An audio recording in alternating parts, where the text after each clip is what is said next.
Hey, you. Yes, you. Wee lad. I've got a wee story for ya. I've got a wee story for ya. It's about trading, my wee lad. And don't tell your parents. It takes time, wee lad. Takes time. But time is all it takes.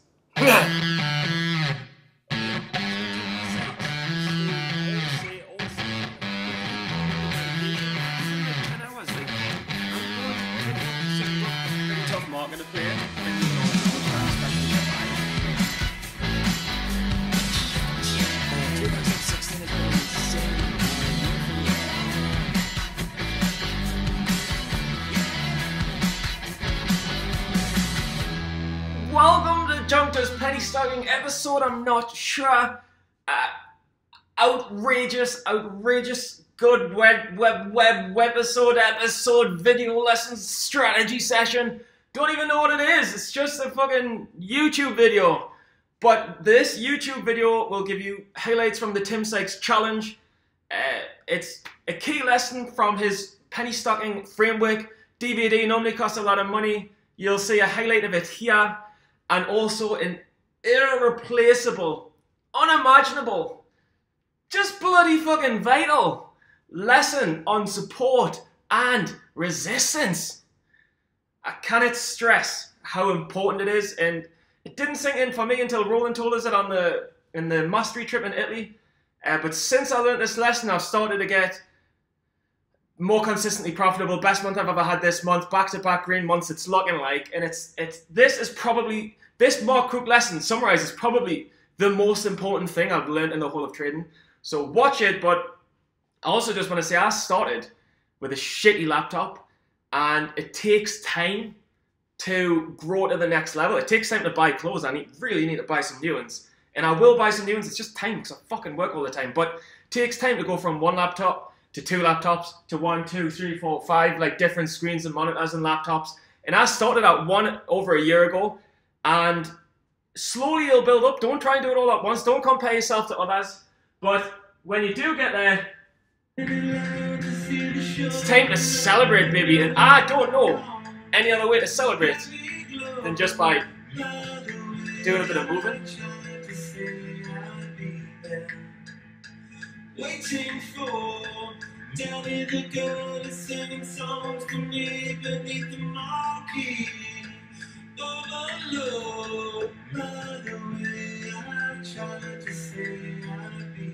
That's great, Vanessa.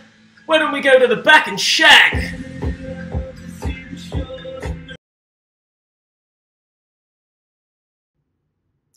Yeah, and this is Tim Sykes, a recent webinar, just the 12th of October, a few days ago, when HMNY crashed and actually bounced. I think you might be looking for a dip buy here. I'm still watching through the webinar, but I just wanted to give you this little lesson on HMNY from Sykes live on the challenge webinar, because I thought it was pretty cool. Pretty crazy crash right now on HMNY. But this is what happens. You know, this thing is up on thin air, so it can go down on thin air. You know, if you look at the value of their subsidiary, it probably should be worth like $8 to $10 a share. And it's valued right now even at 20, which is down from 40. It got ahead of itself. They caught some shorts off guard, and now, you know, this is crashing. If you've seen my PennyStocking framework guide, you know, this is a classic number 4 pattern, and that will lead to the number 5 pattern where it will be a good dip buy. Excuse me. Down 34% today. I'm tempted to dip buy it, you know, but at the same time, it's up so much, it's due for this. I'd rather dip buy a morning panic. So, yeah, I'll just quickly explain in case you guys don't know what the PennyStocking framework pattern is. Basically, super volatile stocks that go like parabolic, supernova, they have this this beginning run, which is the 1, and then the 2, the speed up, then the 3 is the ramp, which is this parabolic action here on the high volume. It says 400,000 shares. I thought it was. This is a daily chart. Yeah. Then this parabolic, which is on millions and millions of shares. It's like a blow off top. And then the 4 is the crash. and it's crashed down to here, and then you can see a little bit of support here, and the 5 is the bounce. So it's trying to dip by these parabolic stocks that have come up, come down, they've retraced 40-50%, and then they need to bounce. But I'd probably buy the Penny Stocking Framework DVD because it'll give you a much better lesson. Is Mark Cook in the challenge, and I just can't emphasize the importance of buying off support, especially in these crazy volatile markets. And when I heard this video lesson, it was just music to my ears. So listen to what Mark has to say on SRAX.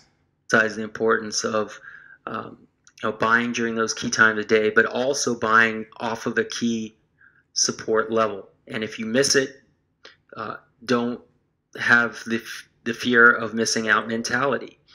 That is so important. You've got to wait for the dips near a key support level so that you don't get scared out of the trade. I hear so many of you guys emailing me saying that you're too scared to pull the trigger, and too many times you're getting scared out of a trade, but in the long run or in the later on in the day, it turns out you were right. Well, perhaps your timing is off because you're not trading during a key time of the day, or you're not risking off of a key support level, and that's what you have to do. So lots of great lessons here. I think this is a very, very important lesson with lots of fundamental trading approaches and trading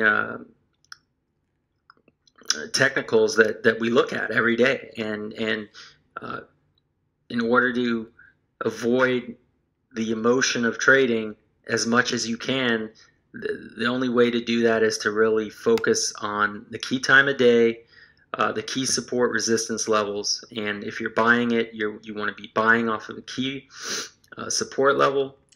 Yeah, so I mean, and Mark kind of goes on, and like sometimes he seems a little bit lost for words because he's trying to think of the most basic way to explain it, I can tell. But to a degree, it's finding what works for you. But it's like, look at a window between like 9:30 and 10 or 10 and 11, and check all stocks having big days on big volumes, and then just look how they react, and look how many can you dip by around a support level in the carry on, or how many don't. But if you try and trade stocks on total random times of day, and it's total random stocks, you're never going to find consistency. The only way I've found consistency is by sticking to one pattern, trading it at the same time, and doing it over and over and over and over until I can find an edge. Oh, that's right, Vanessa. That's right, Vanessa. Oh, yeah, baby. That's right, Vanessa. Comment, Vanessa, if you want to rate Vanessa like you want to rate motherfucking stocks.